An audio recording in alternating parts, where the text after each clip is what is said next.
Tudo bem com vocês? Hoje a gente vai fazer a revisão, né, para a recuperação paralela. E eu gostaria que vocês tivessem o máximo de atenção possível, porque nós iremos começar com a correção da prova, para que vocês possam entender bem direitinho. Então, vamos lá? Então, na primeira questão, nós temos: a personalidade de Salvador Dalí era. E aí tem uma figura. Eu vou colocar como primeira questão, porque, como vocês sabem, as questões elas são embaralhadas. O que é a primeira questão para um aluno, para o outro não é. Então, vocês vão aí relembrando as questões que vocês fizeram para poder ver como é que funciona direitinho, tá bom? E aí, como era essa personalidade de Salvador Dalí? Então, ele era um amável, sensível e tranquilo. Ele era mexicano e tinha várias obras de estilo regional. Não, pelo contrário, gente. Salvador Dalí era espanhol e ele não era uma pessoa tranquila. Pelo contrário, ele era bem irreverente. Ele era uma pessoa inquieta, que gostava sempre do novo. E a gente vê nessa segunda opção aqui, era um pintor catalão irreverente e em algumas obras buscou no surrealismo exprimir a combinação de imagens bizarras. E para você que não sabe, catalão é um dos departamentos, né? Na Espanha não se chama estado, como no Brasil, se chama departamento, que são micro-regiões, que ele nasceu, então, espanhol, e ele buscou nas obras do surrealismo exprimir a combinação de imagens bizarras. Por que bizarras? Porque nas obras de Dalí, ele mostra coisas do dia a dia da gente, como relógios, como rios, como paisagens, e aí ele faz uma imagem mais diferente, algumas delas com olho, com boca. Ele transforma seres inanimados em vida, né? Com vida, como se tivesse olho, boca, nariz. Então, ele deixa as imagens realmente bem diferentes, ele consegue transformar, ele leva um pouco desse humor dele para as suas obras. E aí nós temos um texto que o artista Salvador Dalí é um artista espanhol mundialmente famoso, cujo centenário se comemora neste ano de 2004, né? Então, o texto a gente já observa que faz um bom tempo que foi escrito. Abaixo, ademais de ler um texto de José Maria Plaça sobre Dalí, conhecerá outros fragmentos escritos por o pintor em seu Diário de um Gênio. Com base neles, responda às perguntas: não sabemos se foi um gênio ou simplesmente alguém que acreditava genial, que seria genial, e viveu como tal. Uma espécie de Dom Quixote da costa mais brava catalana, que empregou sua imaginação e os pincéis para cometer as mais gloriosas aventuras que o mundo há tido lugar. Salvador Dalí não revolucionou a pintura, porém, sim a forma de relacionar-se o pintor com a sociedade e comercializar sua obra, seu nome e até a sua vida. E também soube chegar a entusiasmar o público menos preparado. Se não conheces ainda os quadros de Dalí, algo muito raro, pois suas imagens estão reproduzidas em cartolinas, camisetas, relógios, em vários lugares. Busca essa maravilha dos relógios blandos, ou seja, moles, né, como se eles estivessem escorrendo, a grande esforço em seus memoráveis Cristo ou qualquer outra pintura cheia de imaginação e ousadia. Poderá ver na Rainha Sofia de Madrid, ou ainda melhor, em seu espetacular teatro Museu de Figuras, Gerona. E se falamos tanto de Dalí é porque há começado um ano, já que o 11 de maio se comemora o primeiro século de seu nascimento.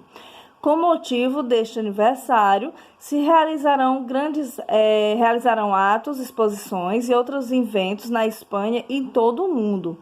Foi muito apreciado em Paris e Nova York. E as publicações se hão colocado e abrir suas portas com o artista Plaça. José Maria Dalí, O Ano de um Gênio. A aluna O Mundo, e aí a data, né, afirma que Dalí era. Então, gente, falando sobre Dalí, né, essa pergunta. Espanhol, que até hoje vemos suas pinturas e fotos, cartazes, camisetas e relógios. Sim, exatamente, no texto ele fala justamente que dificilmente alguém não já viu uma obra de Dalí, né, por aí. Então, às vezes você nem sabe que é, né, você não sabe quem foi que fez aquela obra, e é de Dalí. Então, é justamente, fala essa questão. Na outra eu esqueci de colocar o pontinho, deixa eu colocar aqui. Pronto, porque aí eu vou marcando e vocês já vão vendo que aí fica mais interessante para correção. Então, justamente espanhol, que até hoje vemos suas pinturas, fotos e cartazes, camisetas e relógios. Ok, nessa próxima questão, na tira, a amiga da Mafalda deseja exprimir que. Então, é bem importante que você leia com atenção essas tirinhas, porque elas são curtas, mas elas contêm mensagens bem interessantes. Que Mafalda é uma hipócrita, que está muito feliz, que está mal-humorada, que está muito chateada, que está apaixonada. Então, vejamos aqui. Hoje estou com o humor dos demônios, né? A amiga dela diz, então ela está dizendo que está mal-humorada. Sem dúvida, parece muito contente a Susanita. Então, ela foi logo irônica. É porque não quero que ninguém se dê conta que estou de mau humor. Então, Mafalda disse que achava que ela estava bem-humorada, que parecia estar feliz, e a amiga dela disse que era porque não queria que ninguém se desse conta que ela não está bem. Então, não teria que dizer... Mafalda acha logo assim, se ela não está bem, por que ela não fala, né? Aí a amiga responde, isso seria ser hipócrita, me estranha que defenda a hipocrisia, Mafalda. Algum dia me sentarei a analisar quem me interna mais, se Susanita ou a sopa. Quem mais me...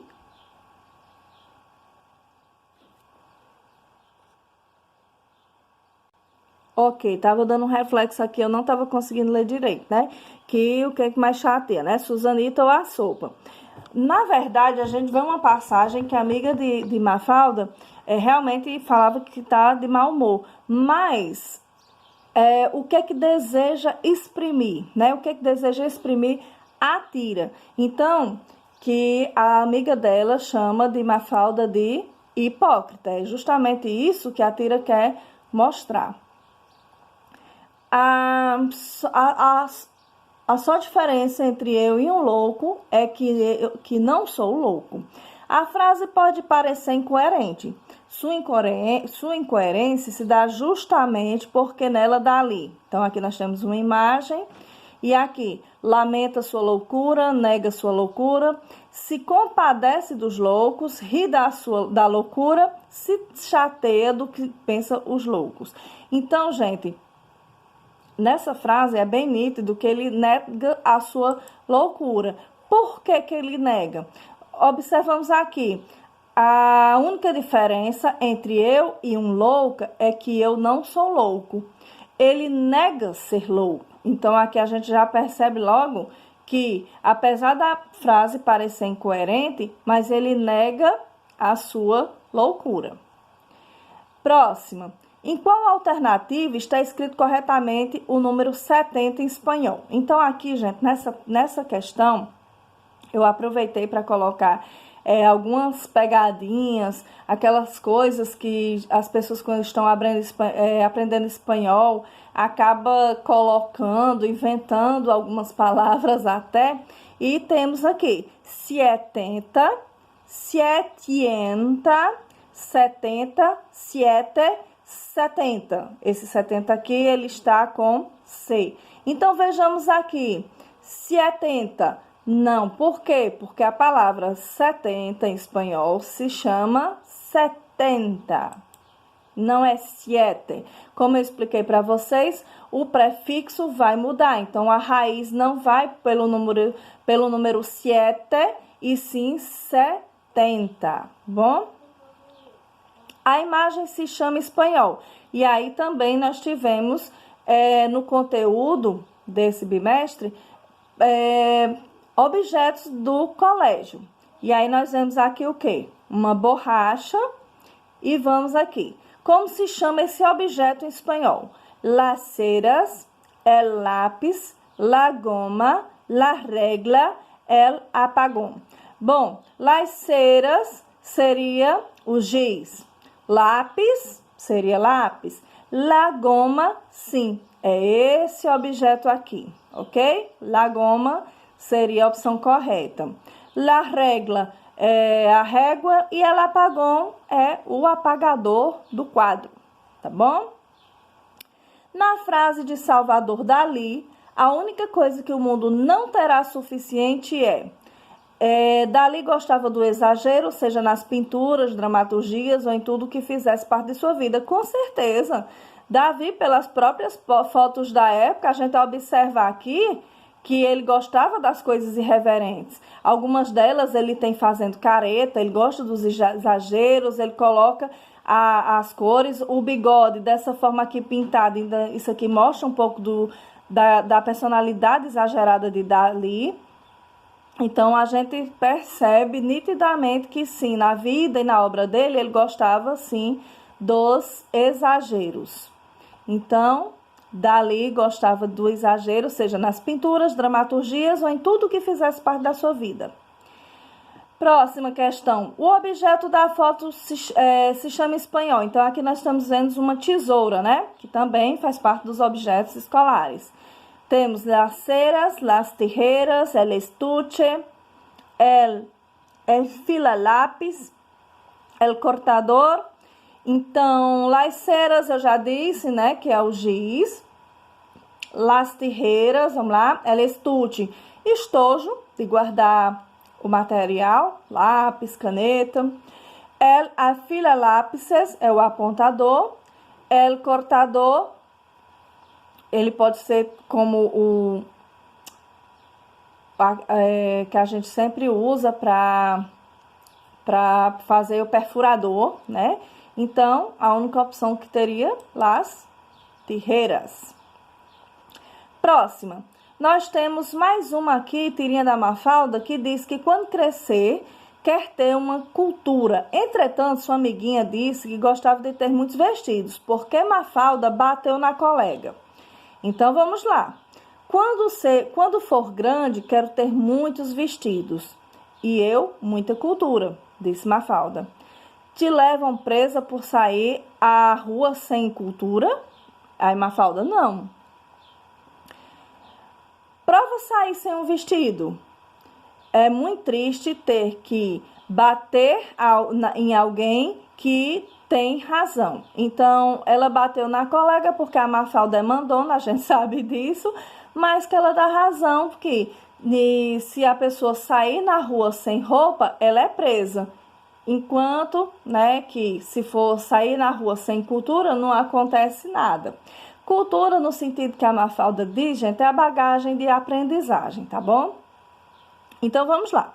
A amiguinha argumentou que não se pode sair da casa sem cultura. Vamos lá, qual é a pergunta?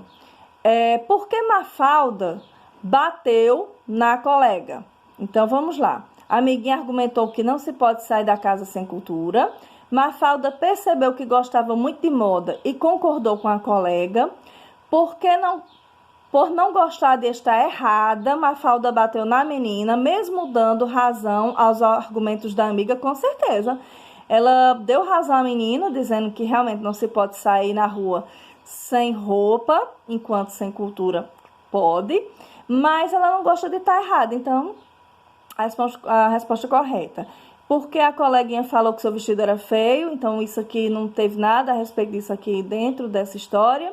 E porque a coleguinha disse que Mafalda não tinha cultura e não sabia se vestir bem. Então, também não teve nada disso. A amiguinha argumentou que não se pode sair de casa sem cultura? Sim, ela argumentou, mas não foi o motivo que fez com que Mafalda batesse nela. O motivo é porque ela não gosta de estar errada, embora ela soubesse que a menina estava certa. Próxima questão, mais uma de vocabulário. Como se chama esse objeto?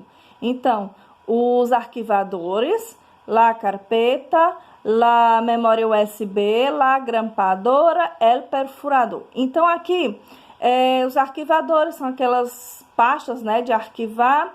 La carpeta são aquele tipo de um fichário, né, que tem aquela arame no meio, as folhas de colocar dentro, elas já são perfuradas para que vai colocar.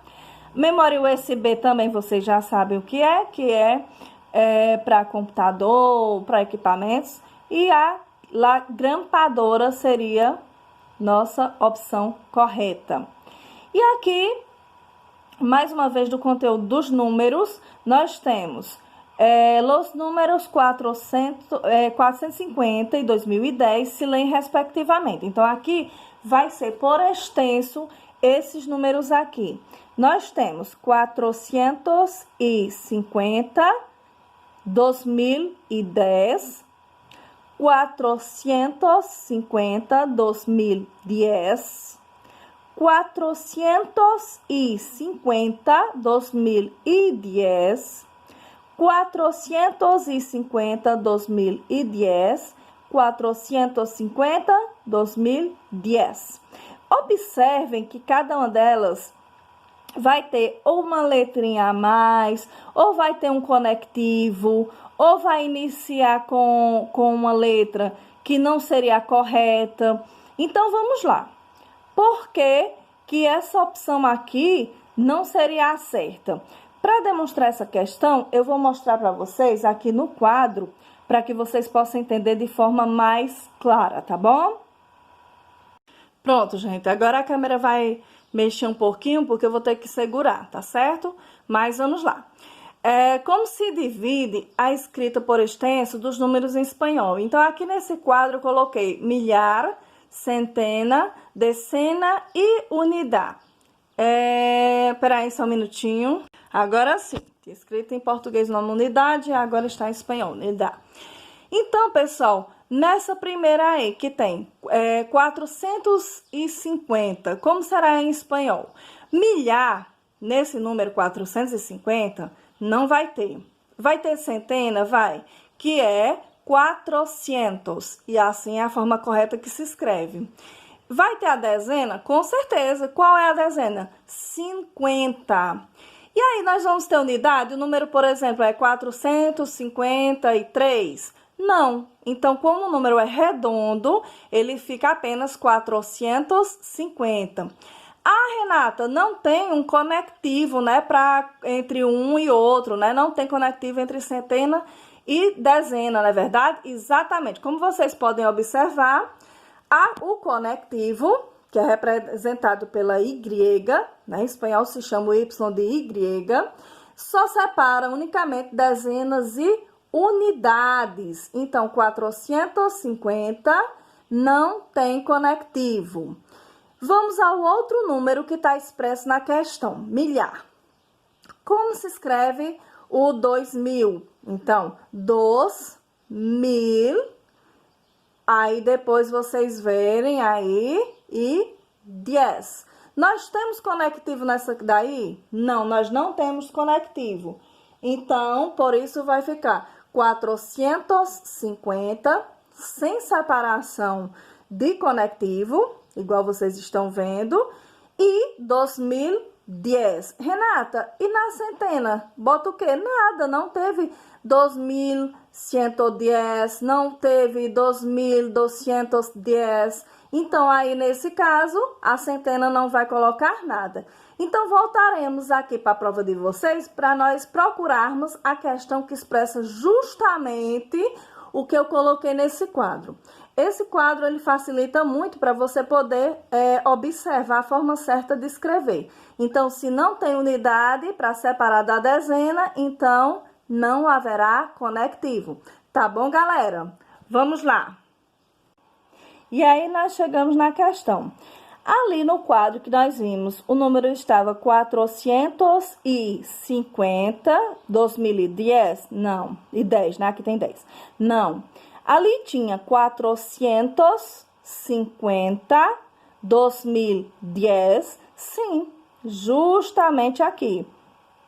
Qual o erro dessa opção aqui? 400, então aqui a gente já começa logo com erro, né? O número 400 começado com Q, e não é. Se começa com C. E esse conectivo também está fora, está errado. 50 tem um Q aqui, também está errado. Observa que nessa questão tem várias coisas erradas.